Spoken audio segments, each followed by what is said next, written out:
a little bit here. We're a little behind schedule. Very cool. What's all in there? Crab stuff. Yeah. Invertebrate stuff. So this was a pretty blanket question. Who are a couple family and is this a scat or a pellet? It's a pellet. That is a pellet. Cool. So what, you know, just right off the top of the head? Herons, herons and owls. Cool, that's great. Anybody else? I said corvids. Corvids is great too. Yeah, it seemed Yep. like owls might have some bigger pieces. Yep. And raven. So what kind of owls, just for fun, would make a pellet this size? Barn maybe. So barn owls are probably gonna and It's a little short, you're right. burrowing. Yeah. So these would be small owls. So these are your like. They also have eastern screech owls. Screech owls could do something like this. Even your your little pygmy owl. This would be great for them too. Little tiny owls will hawk up these monster pellets. That's cool. This would be really small for a raven. Crows can be a little bit larger than this, but not bad for a crow. Wait, it's small for ravens. Yes. And anyway, kind of cool. So, and what were some of the things just feature-wise that made you lean towards pellet? Just it's got all those little bits of shell in it that have been not digested. Little teeth. I didn't see any little teeth in there, but I thought I did. I wasn't allowed to pick it up. right, exactly. So what we have is this real concentration of all the non-digestibles, right?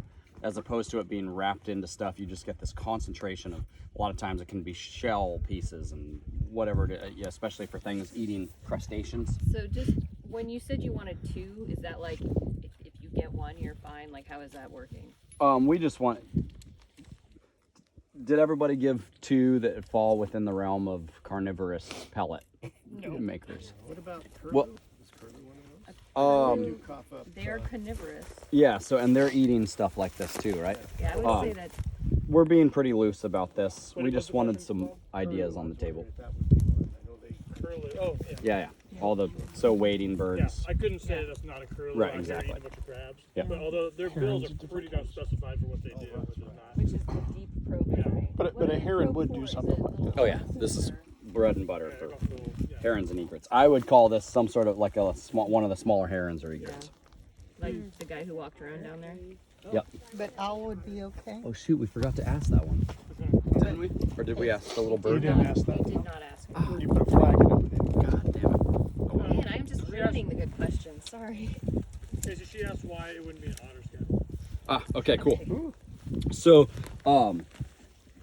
typically what happens with otter scats, first of all, Good guess, by the way. that is great. That's really good to cover. Or a raccoon for that matter. So Why it's not well, raccoon if you or guys weren't, scat. if you weren't talking, but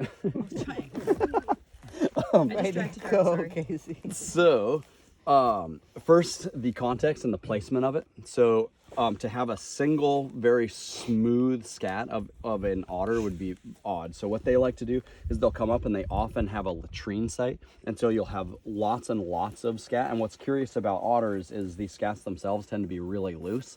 And so you get these sort of smatterings of all. So if we took this and kind of smashed it all up, that would be a more typical appearance for an otter. Super smooth. Super smooth. Yeah, this is just like, it's very compact. It's really like there's, smooth surfaces. Whereas your otters are going to be this large smattering of stuff where they have returned to time and time again, typically.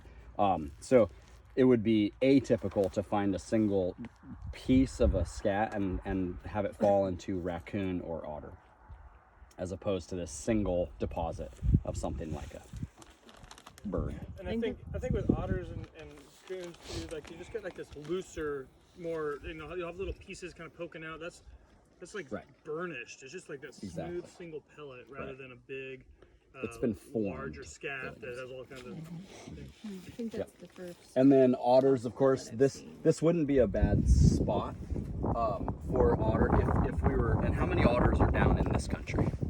I don't think so. Right. So that's another ecologically. This is just not otter zone. But if we were in otter country, this would be a perfect place where they'd come up. They would roll through all these grasses, be marking everywhere, you know, smearing their particular goos around, leaving scats, and it's such like nitrogen-rich, hot deposits that it causes what they call burnout. So it'll kill a lot of the vegetation around and stuff. Whereas raccoons this would actually be a great place too, but they like to be like at the base of that biggest tree, and they will create more concentrated signs of their miniature bear scat type scats.